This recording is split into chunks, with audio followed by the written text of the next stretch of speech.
옛날 옛적 프랑스의 한 작은 마을 근처에는 짙은 안개와 신비로 덮인 마법의 숲이 있었습니다.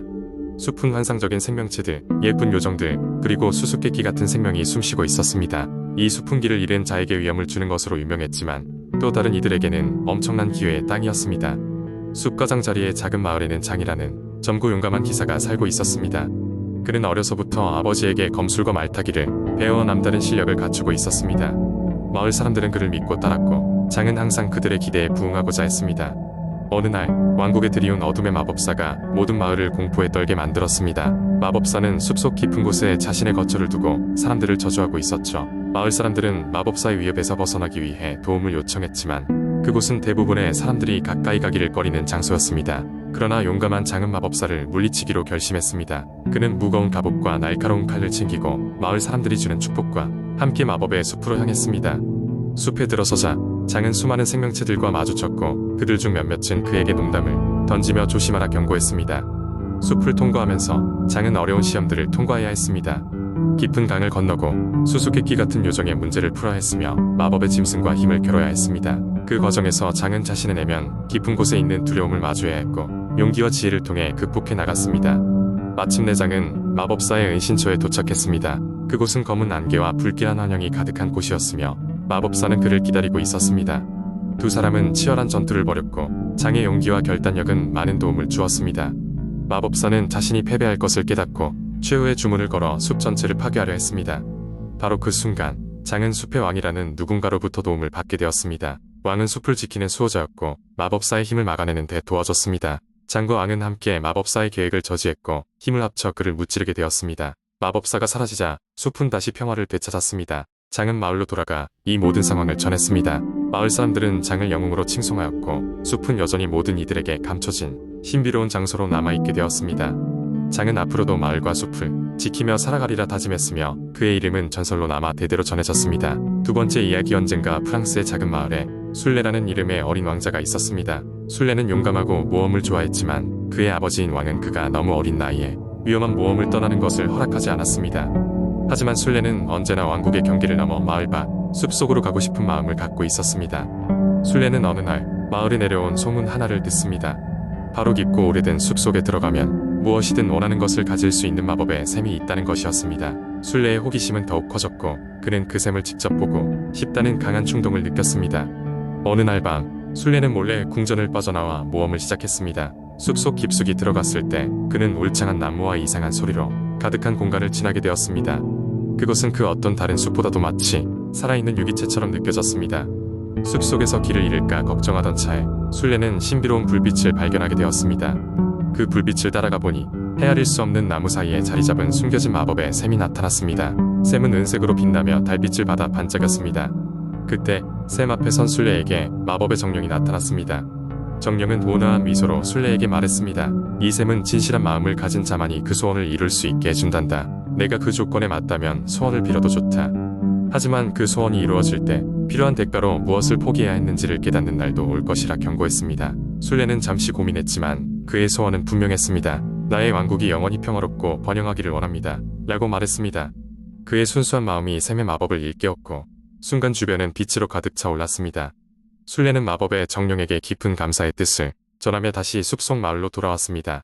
그리고 그의 소원처럼 왕국은 점점 평화롭고 번영하는 모습으로 변해갔습니다.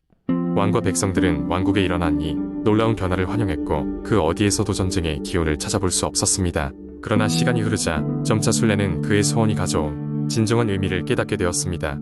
왕국은 외부로부터의 해로부터 보호받게 되었지만 변화와 도전이 없는 안락한 환경 속에 점차 활력을 잃어갔습니다. 창의력과 모험심이 감소하면서 왕국 내에 사람들은 더 이상 새로운 것에 도전하려 하지 않게 되었습니다. 결국 술레는 한 가지 중요한 교훈을 얻게 되었습니다.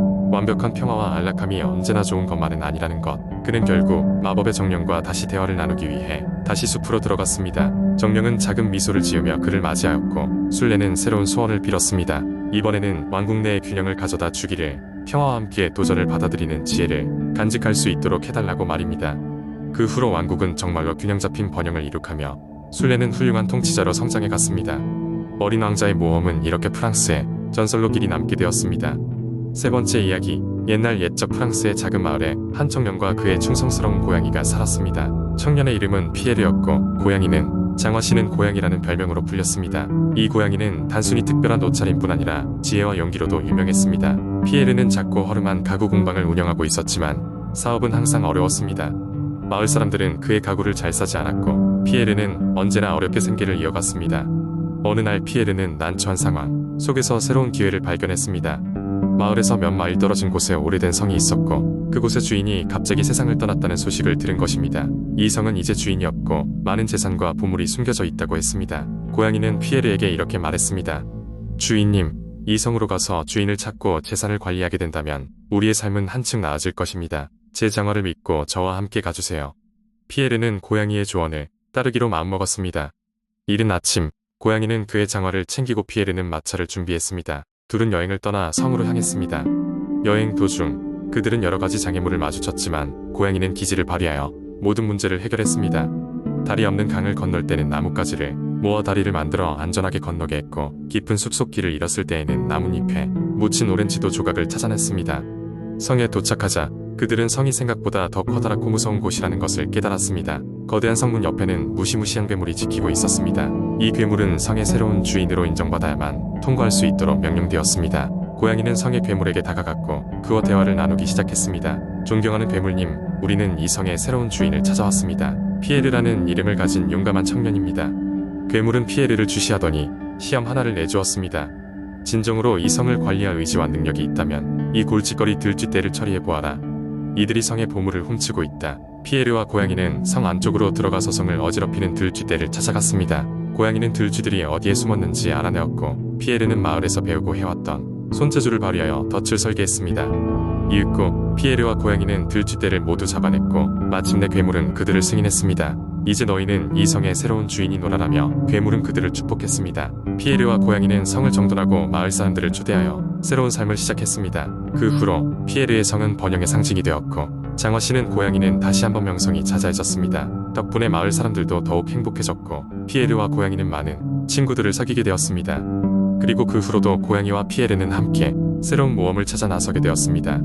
이 모든 것은 똑똑하고 용감한 장화시는 고양이 덕분에 가능했던 것이었습니다. 이제 피에르와 고양이는 함께 더 큰 세상을 향해 여행을 떠날 것입니다.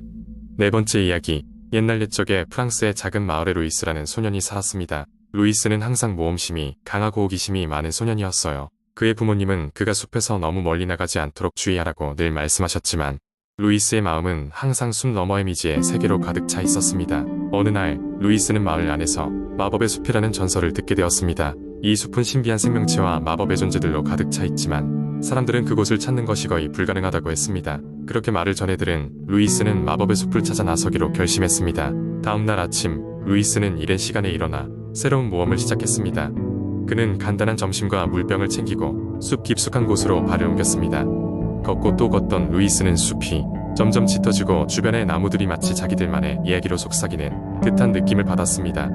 시간이 흘러해가 저물기 시작할 무렵 루이스는 환상적인 풍경을 발견했습니다.